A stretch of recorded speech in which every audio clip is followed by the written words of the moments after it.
Hey, what's up, Bulldog fans? Cody Mummau here, one of your co-hosts for the Bulldog Breakdown with Coach Rocco. We have a special edition of the Bulldog Breakdown today, an extended edition. Andre Kendrick of Dreken Talk came by, somebody who knows and loves youth sports in our community, and he has come to talk football, come to talk youth sports, and playoffs are in the mix. He's going to sit with us, sit with Coach, but we're going to take a moment and talk with him. And as for this, some of you asked, Ashbrook High School, North Carolina. I got to be chaplain with them for many years before coming back to Lynchburg, Virginia, and they are headed to the playoffs this week. So good luck, Green Wave. Go Green Wave, and yeah, check it out. Welcome to the Bulldog Breakdown. All right, everybody, welcome to the Bulldog Breakdown, a special edition. We want to welcome Andre Kendrick in from Dreken Talk. What a cool thing. We have a long history, Coach. We go all the way back. LCA guy. That's right. Yeah, that's right. But we're not here to talk about us. We're here to talk about Bulldog football, Seminole District, a big game this week. And so we want to talk about all those. Before we get started, how you doing? Everything good? Good this week? Great. Good practices so far? Yeah, just thankful to be still relevant, week 10 of the season. Still relevant. Man. So we're excited for that. Before we get started, we're going to take a moment, as we always do, let you know how to get tickets to this week's game on GOFAN. Please come out. This is the final game of the regular season, and the Seminole District title is on the line.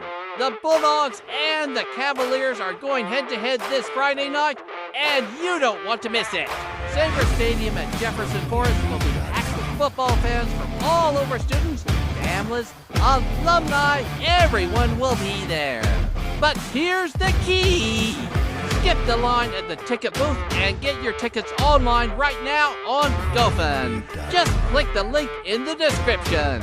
So come out, cheer loud, and enjoy an incredible night of football under the Friday night lights.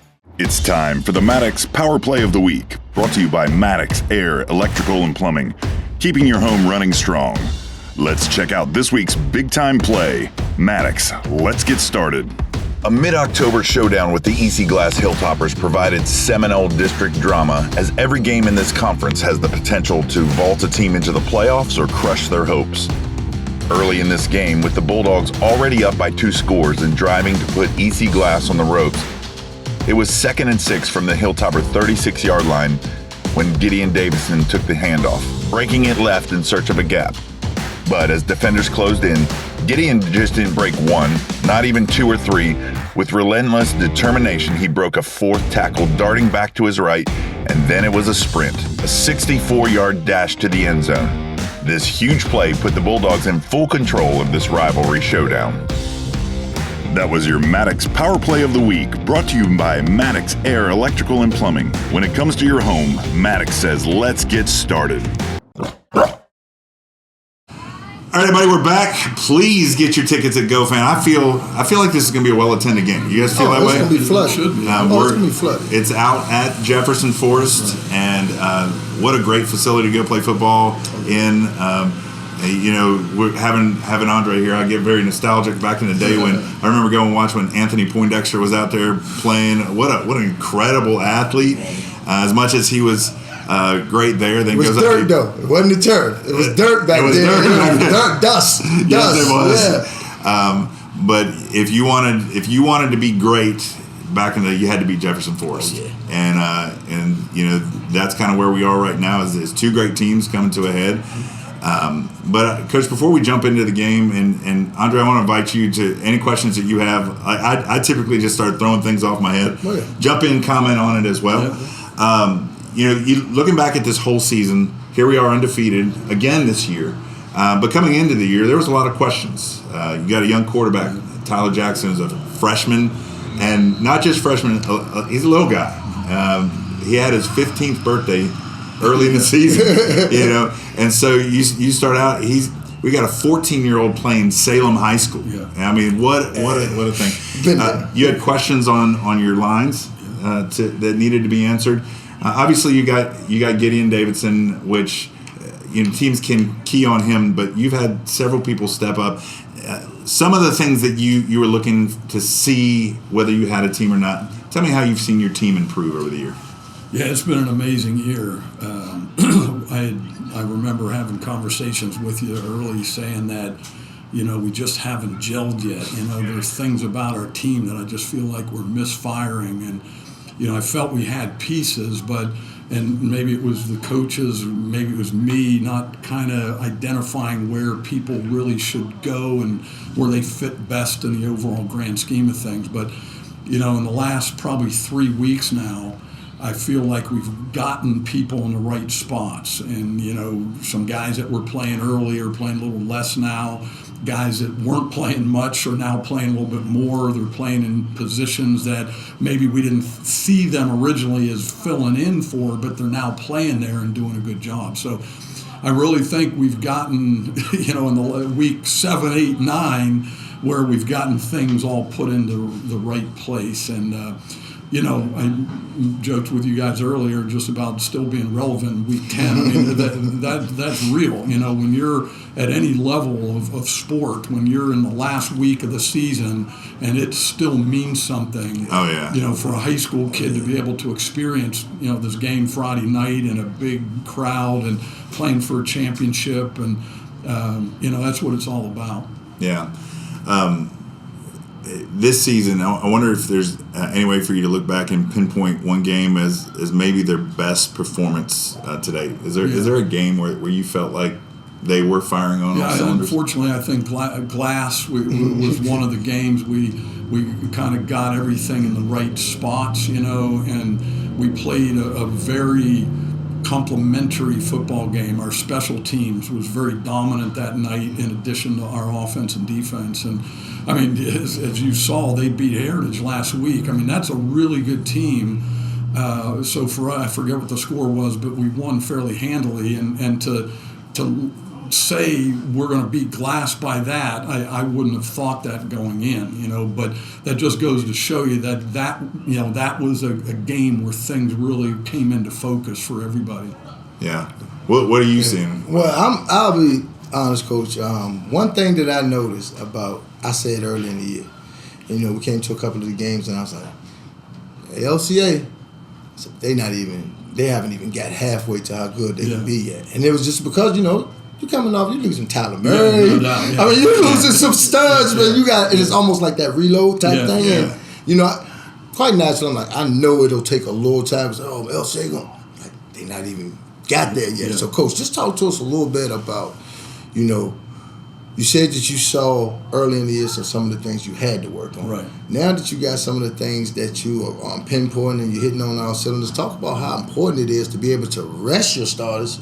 And, because I talked about a fresh gig in the playoffs, 15 game, 13, 14, 15 is insane. Yeah. But just talk about the importance of being able to be able to rest your guys. Yeah, I mean, going all the way back to last year when we played, into the state finals, there were many of those games where we'd get off the field, the whole second half, if not even some of the first half. And these last several games has been like that as well. So that's very true. I mean, when you're able to get up on people and you rest guys like Gid that are, usually in a really grinding kind of game, he's going to get 25, 30 carries, but he's had 10, 11 in the last several games. He didn't even play. Oh, he had one carry against Liberty. That's right. So 8 yards. Let's go get. So and Easton and other key guys, we've been able to rest a little bit in the last several weeks. But you said, Andre, the Tyler Murrays and the Weston Woodards and Peyton Nichols, those guys were all formidable line guys that gave us a really stout up front, both offensively and defensively. And that was the area where we really went through some growing pains, and we're still getting better. I mean, we have three sophomores basically starting on the offensive line right now, and we're still trying to get better. But we like them, and they're big and strong, and they're going to be really good in a couple of years. But that's that's the unit that if they don't gel and they don't work well together, even if you got a Gideon. Now, Gideon will break a tackle and he'll still take touchdowns. But if you can remember last year, I mean, we're opening holes and Gideon's into the secondary. And he'll make a free safety miss and then he's run for a touchdown. Well, now he's having to maybe take a hit by a defensive end that knocks him off stride. Then he's got to, take a bump by a linebacker to get into the secondary. And it takes a toll on you when you're taking those additional pops. So we spoke about that. We was Gear's still getting his 200 yards, but it's a little bit more choppy, more hits and things of that nature. But the flip side to that, Coach, too, is a good thing about you get to get jelly. You get to get some of that depth going into that season. Tell about that. Speak on that as well. So we've had probably 4 running backs in these last 3 games that have all gotten significant carries, and it's developed a little bit of trust. Where we feel they can take care of the ball. We can put them in a situation where you're not fearful they're not going to do the right thing, or they're going to put the ball on the ground or something like that. So that is very important as well. I hopefully like coming down, Cody. Like I said, so hopefully coming down the home stretch here, we're in a good position to, continue to, rotate and keep people fresh. I think there is benefit too in not that you want Gideon to take some hits and stuff, but for him to be getting that feel and that rhythm of being able to take a hit, getting the yards after he gets hit, because once you get in the playoffs, it's a different level of football, and by the second or third round, you're playing against teams that are going to hit him. And he's going to need to have had that. Seminole helps that though. The Seminole, I'm gonna tell you, there's been some hitting in these games in the Seminole. Oh man, this has been crazy. The Seminole District games, make us playoff ready. And we'll play in the first round of the region here, and our region's good as well, and I don't want to demean anybody, but playing the top 5 or so teams in the Seminole District is like it's a gauntlet. And you see their names listed in the grade, listed at all the districts, all the divisions and stuff. I mean, if it's the way it's looking now, we have 5-6 teams that's actually playoffs. I mean, and one that's on the cusp. So I mean, it's a good year in this area. Yeah, that's pretty amazing. Obviously you said these last few games things have been coming together. What are some things that you see there's still room for improvement? What are some areas that you guys are working on to get better? I'm a big precision guy, and if we're not taking proper steps, and we're not putting our face mask in the proper aiming points, and we're not coming off the ball, and we're not doing that kind of stuff, you never ever will get perfect, right? But if we're not doing those kind of things, I don't think, number one, somebody's going to beat us along the road if we're not buying into being perfect, and then secondly, we're not going to reach our full potential individually if we're not going to buy into being perfect. And still, there's some areas of letdown, taking a playoff here or there. I mean, that's football. But, if you really want to win a championship, you can't do it. Yeah. Andre, when you and I were kids and we played, you win a football game on Saturday, you go get the news in advance, right? And coaches tell you don't read your own press clippings. Nowadays, it's different. Because as it's going on, I'm literally live tweeting the game along the way. Right. And then I see afterwards people, naturally, I would have done it too. They repost when I say, hey, so-and-so made a touchdown. That's getting reposted and stuff. Coach, how do you manage that, and how do you see this playing out in youth sports? How do you manage kids having that individual focus of, hey, I've accomplished this, versus we haven't accomplished anything until we got a ring? Yeah, it's hard. It really is. Winning is hard at any level in any sport. People sit up in the stands and they look at social media and they win. That's what they do. But it's hard, And, to take teenage boys, get them locked in week and week out and week in and week out, buy into what the game plan is, get them, listening to the coaches and, okay, coach, we heard you say that, 8 games ago and we're still winning. And, so to continue to get that buy-in is not an easy thing to do. And I don't care what anybody says. So it's a hard thing, and I don't know that I have a recipe for it other than to say is we do what we do, and we're not going to back off of what we do. And we tell the kids right at the beginning of the year, this isn't going to change. We're going to keep every single day. We as a coaching staff, we're going to come and bring it every single day. And we tell our kids if we don't. You come and tell me that, I'm not getting my money's worth by you today, Coach. You didn't bring it today. Right. Because I want to have the right to say the same thing to the kid. Mm-hmm. I just would love to know, has any kid ever told you? Nobody telling Coach I appreciate that. But Coach, hey, you guys don't try it. Coach, you're mailing it in today. Yeah. Andre, are you seeing that in the landscape of sports?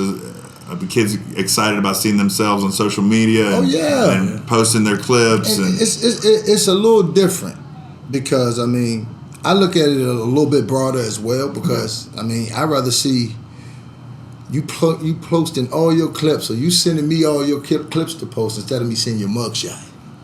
So, so I love it, but I want you to still know it's a team game. But at the same time, you do what's best for the team. And you got to do what's best for yourself sometimes as well because I'm quite natural. Everybody got that dream. And I always tell people, you never, long as it's positive, post it. You never know who might see and be because people get wrapped up in is numbers. I heard a guy today coach say today, when I come and look at you, I can tell if you D1, D2. Just by the way, and people got to understand that just because Johnny wasn't getting all the numbers in high school, he's 6'3", 210 pounds. Yeah. He can move. He can open and close his hips. Yeah. He done had 100 tackles, but he got the asset. He got the skill set, and he got the athleticism to do what Georgia wanted him to do, right? Or to do what West Virginia Tech wanted him to do. So that's what I'm saying. Yeah. Don't get caught up in the numbers, but at the same time, put your stuff out there and let the people see how you move. You never know who will be like, I like his hips. Yeah. Hey, let's close out the breakdown by talking about this coming weekend. Yeah. Big, massive game. Yes, sir. Oh man, my phone. my wallet does it every once in a while. It's crazy. And let's talk about this coming weekend. We have Jefferson Forest. We're headed over there to Jefferson Forest, and they've had a great season. We've had a great season. They're known for bringing intensity. They are in. I've watched some of their film, and they play every down. They're on. They're getting after it. And I'm gonna tell you, I've talked with some of their fans and some of they really think we're going to show everybody, and I would hope they would. Nobody I never come in. See, that's the attitude. They gotta have that attitude. Yeah. How are you preparing? Is this? Do the boys know this is a major game, or are they trying to keep that this is just the next game? No. Well, I think both. I think both, but yeah, we respect them a great deal. They're very fundamental. In a lot of ways, the things that we talked about earlier with the precision and the technique and the fundamentals, they're that, and they play with a great motor. You can tell they love to play. They love each other. I respect them a lot, and I know our kids do, and they do so much too. It's like, I'm losing sleep every night here trying to figure out how we're going to stop them on their offensive side because they are very deceptive and misdirection, and just when you think they're running, they're passing, and they're very, very good, and in their depth too. I know they're a large school. and they have like large school depth because I mean they have the two wings that are really running back receiver type guys. I mean they roll 8 guys and the change was There's 8 different numbers and it's like man we get one guy that gets a rolled ankle and then we're down to like JV guys. You know? So I'm envious of that for sure, but. They just keep coming, and I respect them, and it is going to be a barn burner. And I think, as we said earlier, I mean, it's a game that people in Central Virginia, and hopefully you'll get it out there. Andre. It's the game of the week. It should be. If your team might be out of the playoff run right now, you want to come and see a really good high school football game, come on over to JF. It was a good one last year too. Yes, And Coach. As far as, where do you see the difference from last year? Because, again, they had a lot of physical guys up front, too, with the Brick kid and those. But, again, Candace is back. Yeah. I know a lot of numbers. Yeah. But, they got, I mean, so they up front, like, I mean, so it's sort of similar to you guys' situation. Yeah, they have 3 starters back up front, 60, 65, and then 53. Mm-hmm. Their center's new because the kid's up at VMI right now, and then they lost another kid. So they have some good experience back. They're using tight ends more this year than they did last year. Last year they really didn't use a tight end. They were more double wing, double slot with split wide outs and did stuff. A lot of speed. So they're more physical at the off tackle position where they might not have been last year.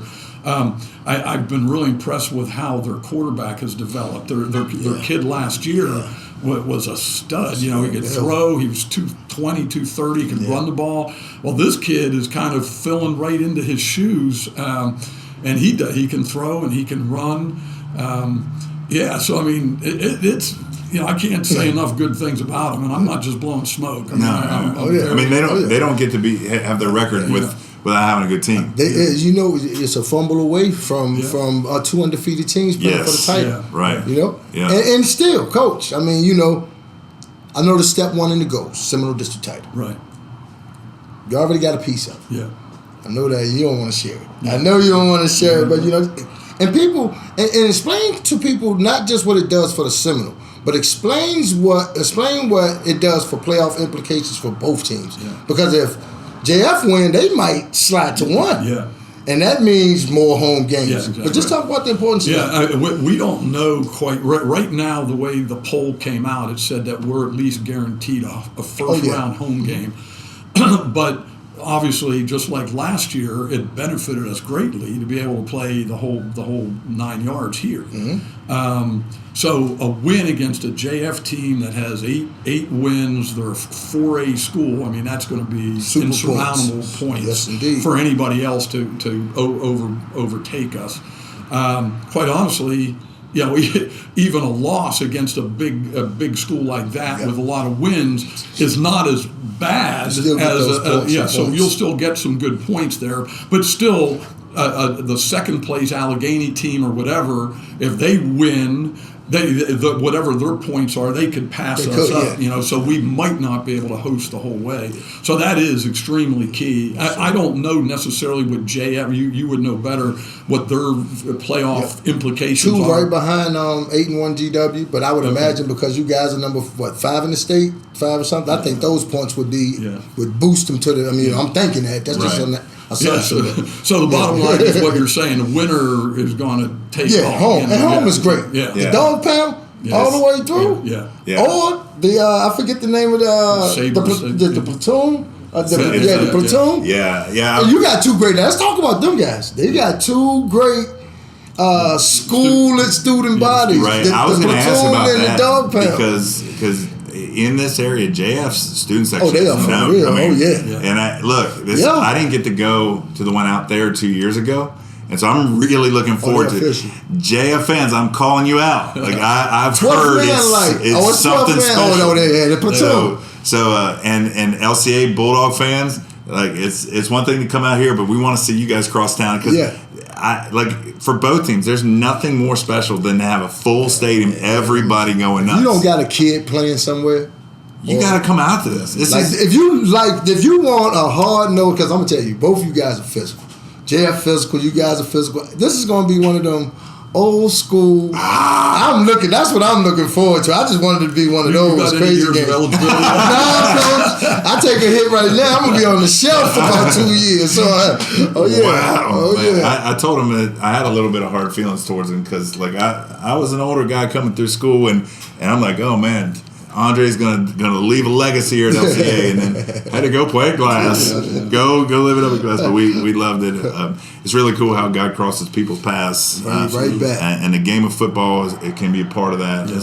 It's a real special place to play. Football, sports bring you a lot of things, man. Faith, family, all that stuff, man. I mean, you gotta love it. At the end of the day, at the end of Friday, there will be a victor there, and there's gonna be some hurt feelings and some excited feelings. But what a privilege that we have to be a part of this game and a part of this community.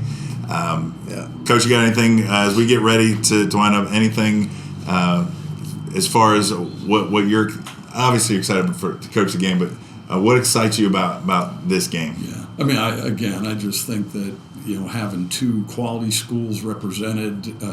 Two quality coaching staffs that pour their hearts into their kids, and for the kids to have an experience like this. For the last probably 3 weeks, trying to keep our kids' minds into the relevancy, as I mentioned to you,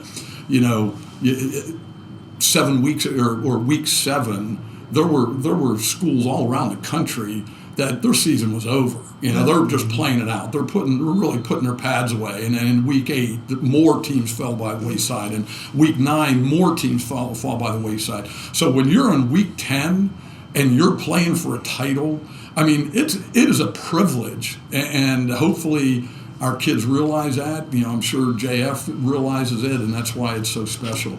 Yeah, it's an exciting time. It's always in November when you go. It's a privilege to be playing Thanksgiving football. Oh, that's a tradition. Coach Henson used to always tell us, tell mom to hold the turkey. We got football practice, and that was the tradition. Yeah. Like you get all the former players, they come out and watch the football. Right. Oh, that's sports. My daughter, she takes pictures at all these games, and we were doing Thanksgiving plans, and it was funny. I was in the other room. She goes, "Mom, we can't leave on that day." And she goes, "Why?" She goes, "Because LCA is going to be playing." And I looked, I said, "Oh, they are?" All right. Yeah. And she goes, "Dad," she goes, "you got to plan like they are." Yeah, you got to play, speaking into existence. She never even went to school here.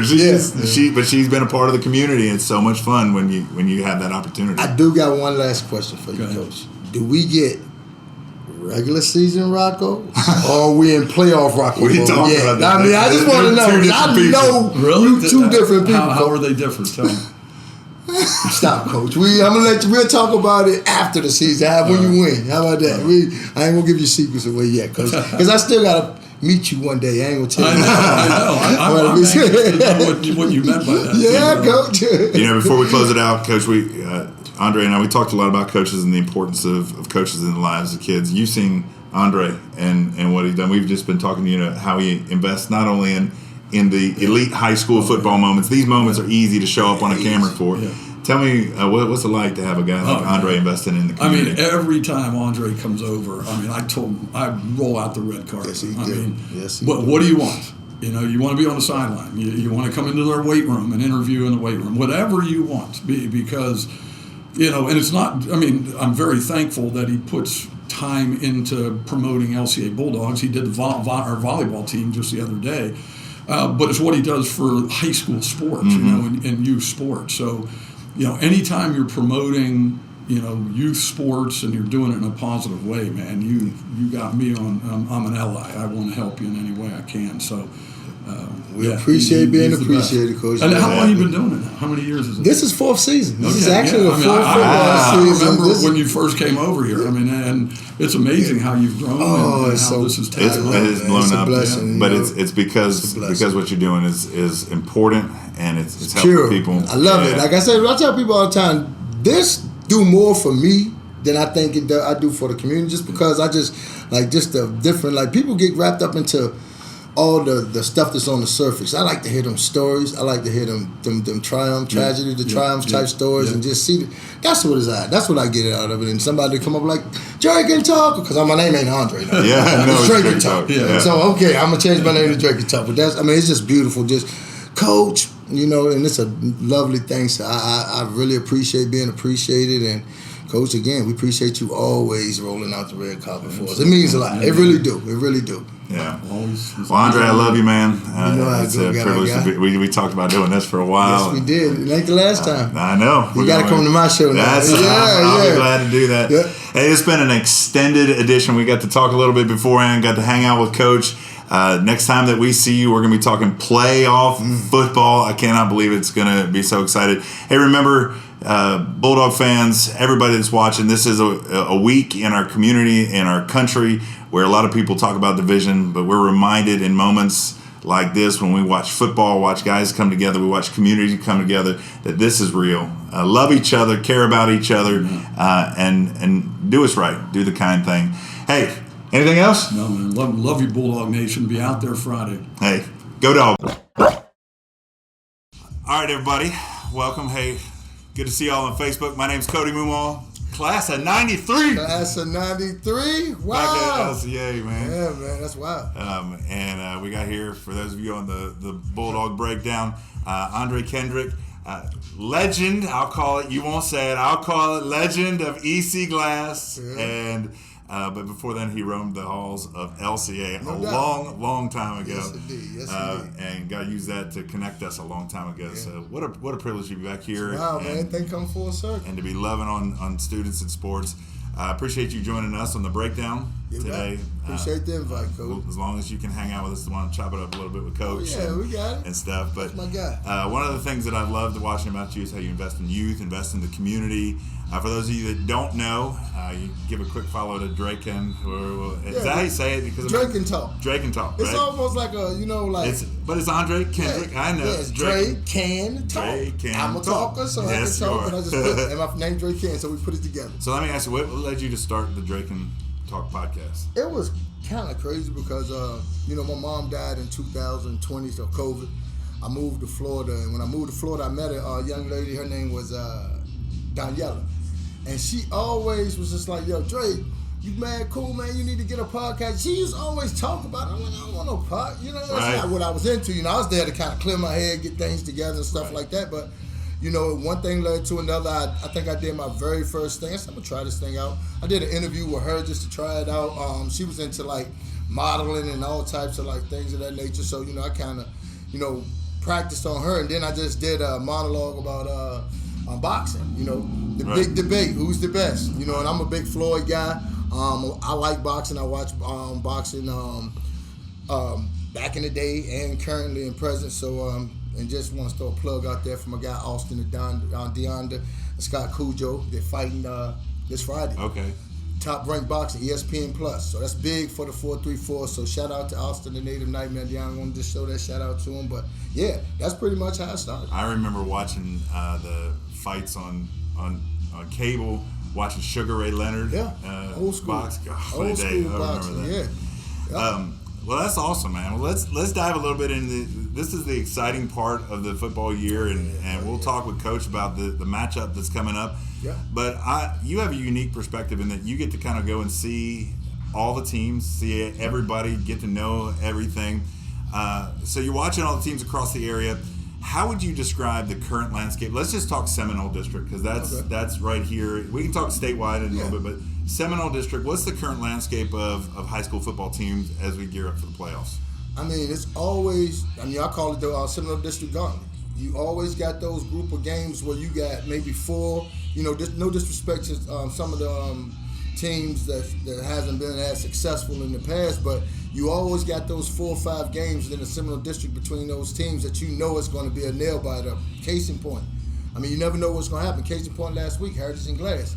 In the world? Yeah. Everybody in the world thought Glass was going to lose, but it was just that Seminole District Gauntlet, the Jug Bowl, the environment, the right situations, the right schemes. And things worked out for you. So yeah. That was amazing. I was actually up here doing stats for LCA, and the number of people that I could hear right below me it's really neat to be in stadiums where they care about the other teams and what's going on. No doubt. A number of people come up, man, you see Heritage losing the glass. Oh my goodness. And so that's pretty amazing. Yeah, absolutely. As far as the Seminole district, I've heard it since I've been back. I've only been back a couple of years, but anybody outside of this area is going to hate to say this, but Seminole district seems to kind of be top to bottom one of the best districts in the state. It really is. I mean, you think about the representation we have, each year in and year out, and quite frankly, you think if some of these folks was in different like divisions and stuff like that, you might have multiple champions coming from the Seminole district per se. Right. If you kind of see what I'm saying. But it's just, the Seminole district gives you a different type of it's a different type of animal altogether. And you got different style coaches, different type of coaches, and styles and things that they make games. Out of everybody that you've seen play this year, what's a team that kind of stood out to you that exceeded your expectations of what you thought going into the year, that they maybe have done better, stood out, something like that? JF was one of the teams that I thought, they had a lot of great guys that left. The center, they had some great pieces that actually moved on. Cam Parker, Brett, and those guys like that. But it just seemed like they kind of reloaded. And they kind of took some young guys from the JV and they kind of took some guys that were there and they put them in situations to succeed. They got a couple of guys that came in that fits their program and fits their style of things. And I just, I was just wanting to see, because they had a phenomenal off-season workout. Right. They have a phenomenal off-season working out. I just wanted to see that on the field. Yeah. And to this point, they have done that, and I'm not saying I'm shocked, but I'm just saying from them to come from what they lost, losing Bell, losing Parker, and still coming back and being able to be dominant as they are, Yeah. Not to be patronizing, but a team that stood out to me was Liberty Bedford. No question. Yeah. They have scored points. Yep. I mean, you're talking about a team last year that went viral because in the last game of a year they scored their first touchdown. Yeah.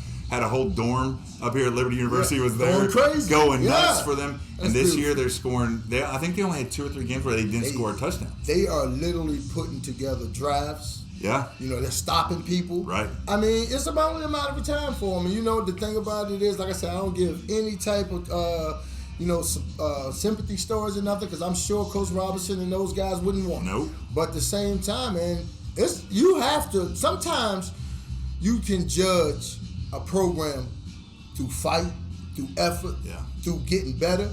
And you think about it, like you said, those numbers, those scores went up, and the deficits went down. The deficit went down because if you look back last year, I'm looking at all the stats, 60 points, 70 points, 60. Yeah. And now it's 40 points and 50 points, which you don't want that scored on you, but if you're going to look for markers of improvement. Yep. And then, but you got that 40 and 50, but I might score 21. And then scored, yes. 28. So it kind of is like, and they got some talent up there, and I think once they get, let's be real.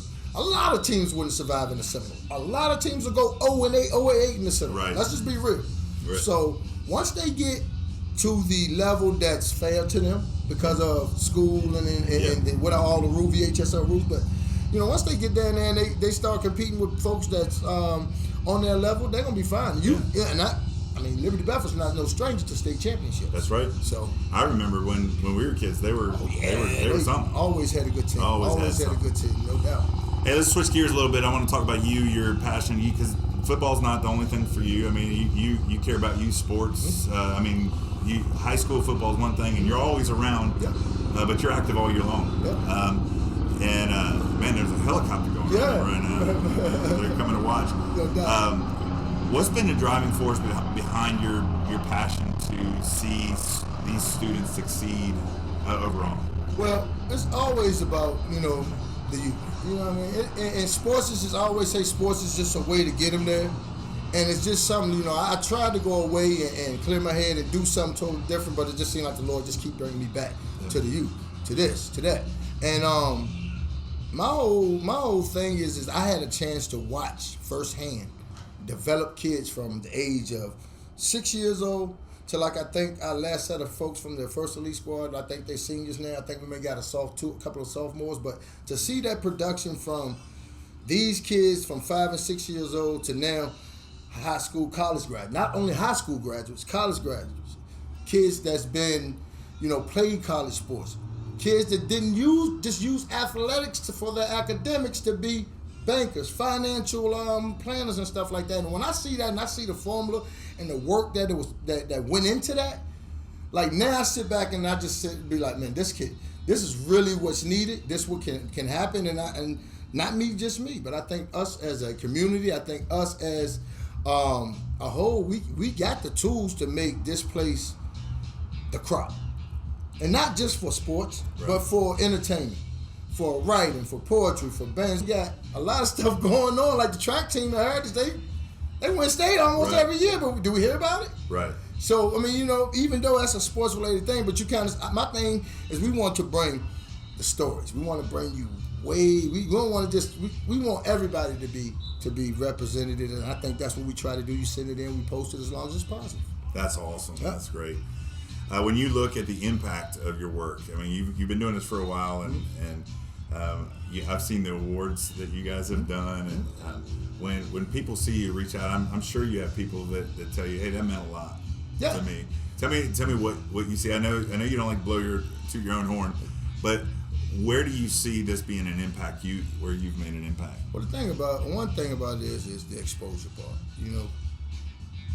We have, again, I count. I go back. We had over 250, 260 plus. I think it's 270 of actual college coaches, runners, somebody affiliated with recruiting that watch our page. I talk to college coaches, and that's not because Dre know everything. It's just because of the relationships I built. Right. So why can't I position and maneuver my relationships to try to get not just my son. My son fine. He graduated. Yeah. My oldest boy, he's fine. He got he's living and doing what he want to do. No carefree. He's having a good time. And again, my youngest boy, he playing ball. So why not be able to, especially if we got the blueprint, why not pass that? Somebody help me. Like if I wouldn't have came to LCA, you might not be talking to me right here. You might be talking to me through a jail cell, even at all. Right. So little things like that, and little nuances and things that you hear and you pick up and stuff. Like you want to share that with the young adults. I mean, it's a crazy world, but if you can stay relevant, and them people and what I mean by relevant is like these kids know who you are, so they gonna respect what you say because they know you ain't gonna lead them the wrong way. Yeah. You ain't gonna respect the negative, but you ain't gonna disrespect them for the negative. Yeah. You know, if that makes sense. Totally does. I just get tired of seeing kids get beat up all the time. They're kids. Yeah. You talked about you have been here to influence other people that were here, and then I mean you've done it all. I mean you played JV ball, middle school ball, JV ball, varsity for really great glass teams. I mean, and I tout you up because I love you, man, and stuff. No doubt. But I love going to watch glass play. Yeah. Even after I graduated, I'd come over and watch you play. I remember watching you play against Stonewall Jackson right over there at City Stadium and stuff. I remember those days. Then you went on to Virginia Tech and got to go to the Sugar Bowl. I'm gonna tell you something. Funniest moment ever. I was so proud. We're sitting there watching. We're like Tostitos, eating all this stuff, and there was one play you probably remember. I don't know. You broke through. You went right through the back of the end zone. Went right to the wall. You yanked off that helmet. Yeah, dude, that hair. Oh yeah, that was it. I tell you, if it was NIL deals back then, I'd have me a perk commercial or some type of hair product commercial, because that's what that was just a part of the excitement and just the fun. Like I always would cut and grow my hair and stuff. Like, I mean, kind of like I do my beard. Yeah, I mean, we college kids. We can't grow my hair anymore. Yeah, man, I'm out back too, but I mean, that was just a part of the thing, and then the following year it just kind of caught on, and the crowd got it. And it was just one of those a lot of fun things that a memory that you can have. Along that way, that you've had coaches speak into your life, right? Yeah. And you've seen the influence of them in your life, but probably a lot of the athletes around you. I think of the guys that were around us, and I still, Coach Allen came for the 30-year anniversary of this. Oh my God. When he stepped out of that car, I haven't seen him in probably 25 years. Look, I'm an old dude. Yeah. I can't do anything but call him Coach. I'm not going to call him Scott. I'm not doing that. But I called him Coach, and I got emotional when he hugged me. That man looked at me. He said, "I'm proud of you." Like, I was wrecked, man, because I'm even getting a little stuff there. Tell me about some coaches that had a profound impact on you, and some of the others that you've seen. I mean, You go back to, I mean, I can just run coaches down from coaches that I had at Payne School. You know, Cody, Bateman, Coach Diggs, Coach Rose, those guys. Mr. Haskins. I'm talking about. You talking about a group of coaches that loved us. Right. Bad as we are, they still loved us, and they made sure we were safe, and they made sure that we had what we needed. Right. And you know, that's where it started out at Little League. So you know, at 5 years old, I was 5, about to turn 6 in September. But football season had already started, so we playing with 6, 7, 8, 9 years. So now you know why I don't play that. You know it's about lining it up. I took my lumps. Let's go. But anyway, you know, I had great coaches there, and then it just went on when I had gotten in a little trouble.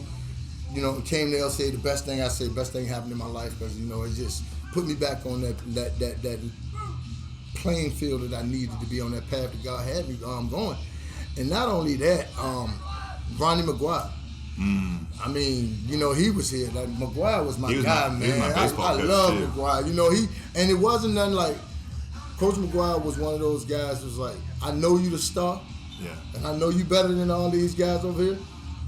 I'm gonna make sure you comfortable, but don't get too comfortable. That type. Right. And he kept me on my, and he gave me responsibilities and leaderships for the team, and he just put me in a position to, you know, to kind of be a leader. I'm glad you brought him up. Yeah. McGuire was what awesome. An amazing man. Yeah, awesome. I mean, you know, again, Scott Allen, and he was. I mean, to this day, I mean, I'm thank the Lord that everything played out the way it played out. But you know, I wanted to play for Scott Allen, because you know he was just hyped, not from 7th grade to 8th grade. Kendrick, when you get up here, we're gonna run the option. He was just obsessed with the option, and how, and you know, so shout out to him. So, but then, like I said, once I moved up, it was just Coach Berry, Mike Berry. God bless the dead. He the one that really, when coming from LCA, transitioning back into high school and the public schools, he was the one that saw something early. You know, there was some quarterbacks that was there. There was some guys that played in the city. I mean, I had always been one of the better kids my age, but, you know, they got to play here, and I had to come here to play, so it was like we split. Right. But like I said on my post, no disrespect, I looked at it like, for instance, I was like, yeah, Dre, we're going to dog you and them white boys over there. And I'm like, yo, me and these white boys, but it was nothing racial or nothing. It was just, this is what we gonna do. That was the competitive spirit. Yeah. We outnumbered, we outman talent-wise, but when you line up, right, who's hot is gonna come out. Right. So that's you know, that's one of those things that, again, like I said, you know, moving on, Mike Berry, he was just a dog, man. You talking about when as a dog, as a person, dog mentality as a person, as a coach, as just a great man. You know, I mean, you know, he's seen them headbutts him, split his out and keep coaching. They like, Coach, you gotta go get that knife. Get off of me. That type of guy, you know, but he'll give you the shirt off his back. I mean, he had a chance to coach with us. You know, when I came back and we started the league, he coached with us, man. God bless him. Chip Berry over at EC Glass. He was the soccer coach, just one of the smoothest guys, just smooth people. You know, just one of those guys you look at like, yeah, you know, that's the guy I kind of want to be like, smooth. Just that's who he was. And Coach Henson, man. My thing was with Coach Henson, I never wanted Coach Henson to be like, I looked at Coach Henson being upset with me like my mom or dad. Yeah, no, I totally You feel like I didn't even play for him, and I still because he was that powerful for me. That's why, like, that's what I know. That's Just what I was brought up. Like I say, I'm brought up on Frank Murray. Yeah. I mean, you know, Frank Murray was the AD. Yeah. Then we had Mike Berry was the football coach. Chip Berry was the AD later, but he was a big part of the sports. And then, you know, Coach Henson, Dunnick, Coach Johnson. I mean, the list goes on and on. I mean, Glenn Jenkins. I mean, you got to think about this. We had an all-star coach. Glenn Jenkins, Bobby Johnson, which won the state championship. I think he's superintendent of Campbell County or something now. I mean, you know, the late Dennis Peters, God bless the dead, the late him, and then again, Coach Henson was just you know, like I always tell people, man, my dad always been in my life. Yeah. Always, never, he was there.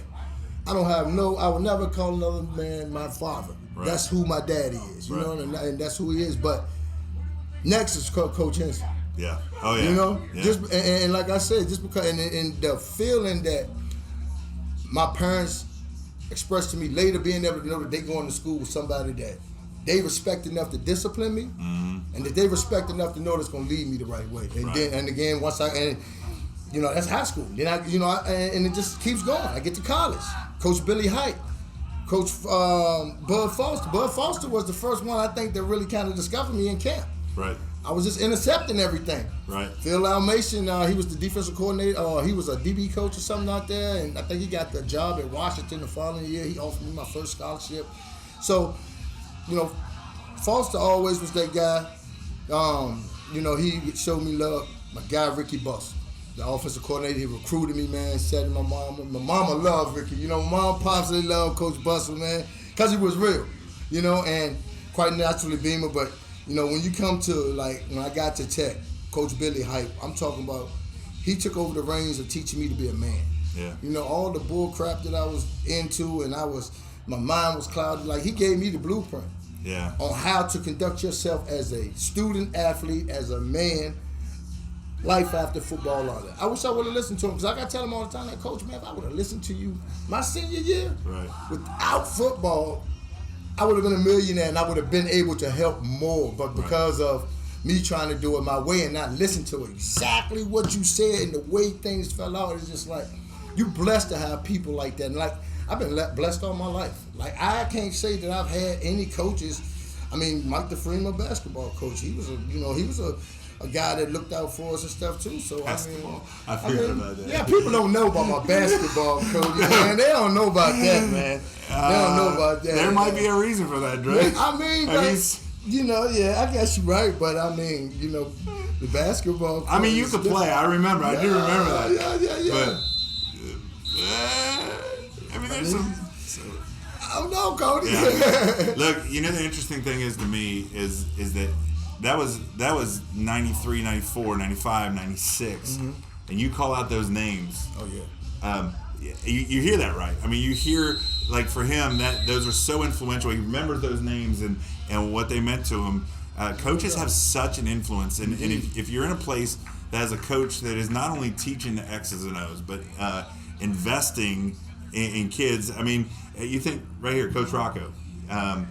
Look, we're here, so let's talk about that for a second.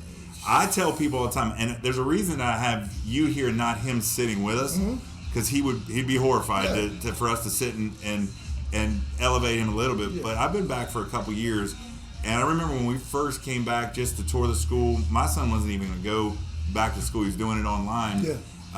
But it was Coach Rocco who came out and took time with my son, spoke encouragement into his life, and within about 20 minutes, my son's like, "Hey, can I sign up to go to school? Because I want to play for that guy." Yeah.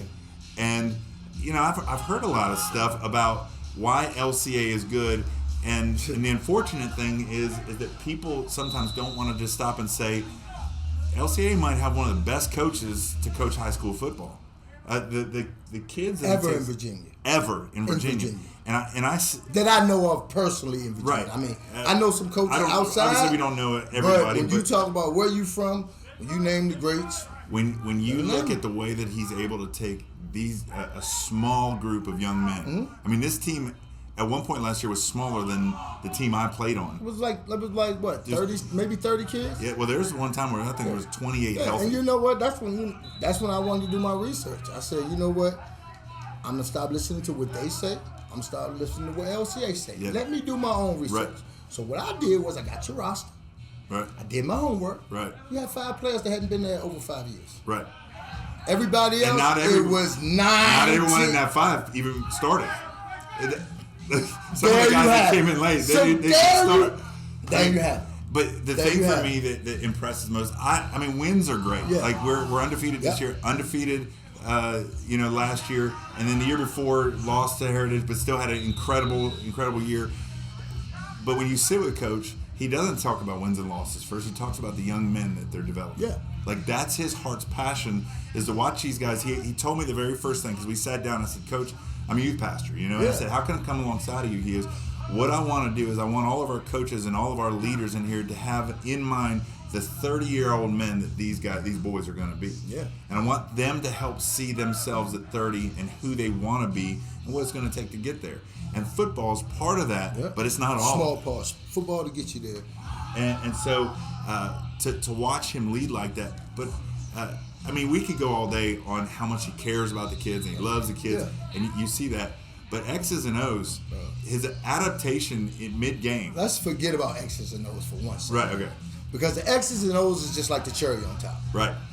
When you talk to him outside of sports, right, when you have a conversation with this man about what's generally going on in the young folks' lives, and I'm not talking about what they're doing academically or athletically, just the, are you okay? Yeah, yep. You know, the preventative measures. Right.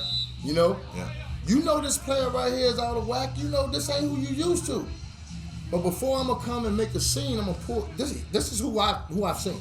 I'm gonna pull this kid to the side and we're gonna get to the bottom of it right now, real sneaky like that. Where he don't feel like I'm trying to get something out, but he's gonna feel comfortable enough with me to give me what he wants, what I need to hear to be able to help him.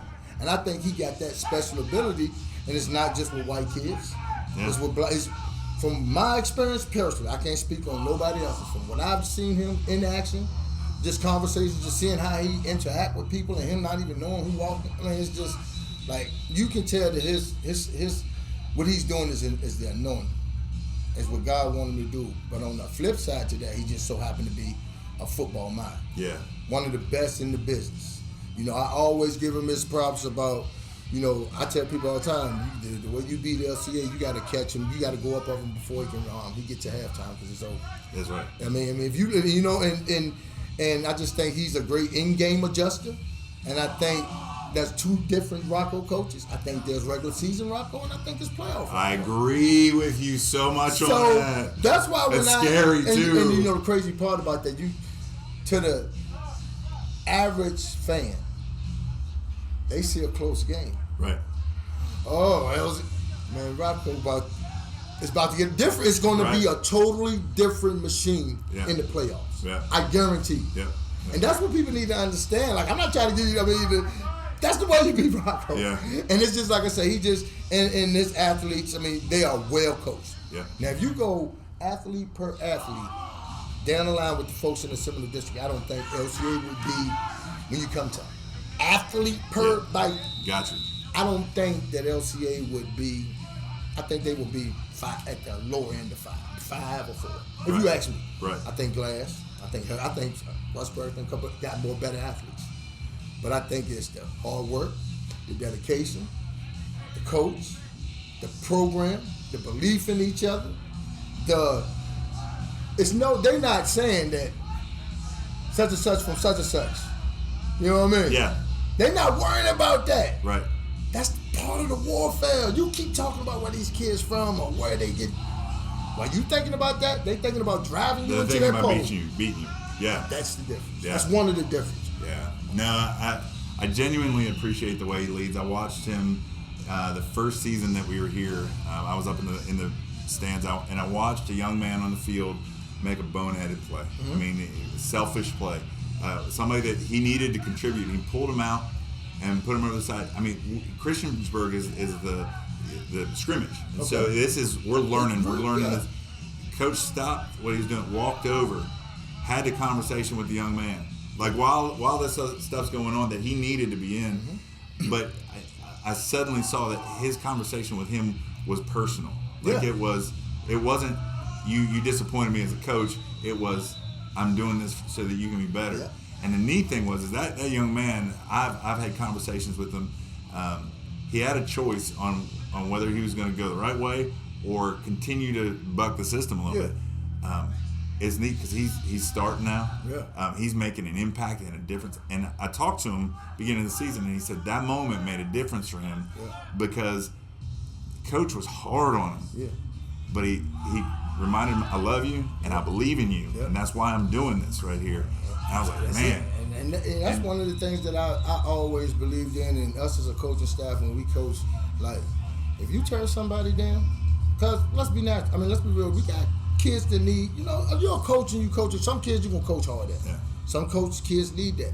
But if you rip that kid, either you or somebody within seconds, minutes, need to reel them back in. Let them know, let them understand that what I did, because it's warranted that what you did was wrong. Yeah. And so it's warranted for me to come to you as a coach like, stern to let you know you can't do that. Yeah. But at the same time, I love you. Yeah. I know the next play you're going to make a great play. Yeah. That type of thing like that, man, I mean, if you take the time out to do that, you stop running it ain't a race, it's a marathon. You know? Yeah. So you build that trust in him, he'll trust you 20 years later. So for those of you watching from Bulldog Nation, we are blessed to have Coach Rocco. Rest of the Seminole, I've also, Doug Smith, got to go over to Maddox, hang out with them, but some of the Seminole coaches here, there are some really great coaches in this area, and I just want to encourage parents, whoever's watching, be careful when you yell from the stands. It is easy to coach from the third row, and I've told Coach one of the great blessings of watching youth sports is that we are watching and I cheer. I mean, every touchdown, I want them to win. I want them to win the state championship. That's my team. I'm a Bulldog. But when you step back and you take a different approach and say, I'm watching young men grow up right before my eyes, decisions they're making, learning how to work together as a team, learning how to submit to authority, learning how to win, learning how to lose on every play and then every game and then every season. We get to be a part of legacies that are being created. So just so grateful for the coaches that have spoken in my life, and I know that you are. And one thing I speak to that part. Yeah. Coaches, first of all, you shouldn't be really thinking about what they saying in the crowd. And I get it. Yes, but I mean, you cussing at the coach, and that's ridiculous. I'm the one in the crowd, though. This is what I see. Oh, me too. So and that's the gift and the curse. And I always talk about it. It's like the fact that you know this game so much, and you know what's going on, and you see something out of whack, and you just see that somebody else can't see it. Like I never enjoyed until the last 3 games. I never enjoyed my son's games because I'll go to the game and I can't take my coach's hat off. Right. And it ain't that I don't want to have it. It's just that I'm looking at the game. I can't help. That's how I'm wired. Yeah. Like when I see plays, I'm seeing why are we running this play? What are we doing? If it was a good or bad play, and it ain't that, I'm weird and I know I'm combative. It's just that I can't help. I know this game. Right. If I don't know nothing else, I know football. I know these schemes. Yeah. I see it. So, and I say that to say this. As fans in the crowd, we get so wrapped up and emotional, and we get into the game so much that sometimes we forget that, we at these games and really what's going on. And so after you make a fool of yourself and you get home and you put it into perspective and you be like, because there's been plenty of times I go home and I'll be like, man, God. But I was right. But at the same time, as you get older, I'm finding myself to kind of back away from some of this stuff. But it's a blessing. Yeah, but just to say, man, don't get so upset. As long as it become so disrespectful or physical with the coaches, man. The coaches know us. Yeah. Keep doing what you're doing. Know us. We think we know everything. Right. So it is. It's a part of it. Yeah. It's what makes us great. It truly is. It's what makes the game great. And it happens everywhere. It's the number of times that I've been here and we're up by 21 points and there's a play that goes wrong and somebody, how could you not see it? Like, now think about that. You're talking to this man. I know. Okay. I'm trying to advise Coach Rocco on football. I mean, come on, man. Hey, man, I know in a little bit we're going to talk with Coach Rocco and all that, but just looking into the playoffs, teams that I don't know about. I think right now, I saw you put out the standings as it is right now. I think right now we might be paired up with Fluvanna, I think. Who's a team that might jump up and bite? Oh, in 3A? In 3A. Is there anybody? Me personally. I know everybody's got to play. But who's somebody might surprise? But who I think is going to surprise in 3A, I don't think it's going to be no surprise. But I think LCA, Heritage, or Rustburg is going to meet again. Yeah. And what I will say is this: everybody got a chance. Yeah.